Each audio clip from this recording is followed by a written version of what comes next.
Graphics. ছোট শহরের এক কোণে বসবাস করত রাফি। বয়স মাত্র ১৯, কিন্তু চোখে ছিল হাজার স্বপ্ন। বাবা নেই ছোটবেলা থেকে, মা দর্জির কাজ করে কোনো মতে সংসার চালাতেন। রাফি স্বপ্ন দেখত একদিন মাকে নিয়ে ঢাকায় যাবে, একটা ছোট দোকান খুলবে আর মাকে আর কখনো কাঁদতে দেবে না।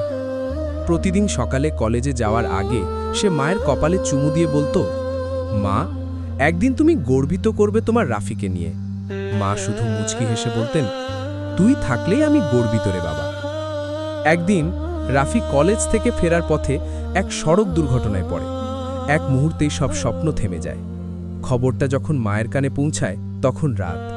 রাস্তার পাশে পড়ে থাকা রাফির নিথর দেহ দেখে মা শুধু বলেছিলেন, তুই তো প্রতিজ্ঞা করেছিলি আমায় কখনো কাঁদাবি না রে রাফি। কয়েকদিন পর রাফির ব্যাগে একটি খাম পাওয়া যায়, মায়ের উদ্দেশ্যে লেখা শেষ চিঠি।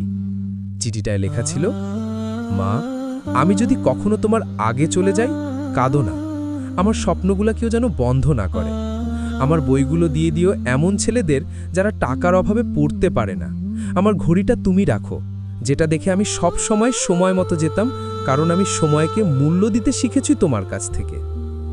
চিঠির শেষে লেখা ছিল আরেকটি লাইন, মা, আমি হয়তো তারাদের মাঝে থাকব, কিন্তু তোমার দোয়ায় আমি চিরকাল বাঁচব মানুষের ভালোবাসায়। আজও শহরের মানুষ রাফির কবরের পাশে ছোট্ট একটা ফলক দেখতে পায়, সেখানে লেখা, রাফি, যে ছেলে মৃত্যুর পরও শেখায় ভালোবাসা মানে বেঁচে থাকা অন্যের হৃদয়ে। প্রতি বছর রাফির জন্মদিনে এলাকার ছেলেরা তার নামে কাপড়, বই আর খাবার বিলিয়ে দেয় গরিবদের মাঝে।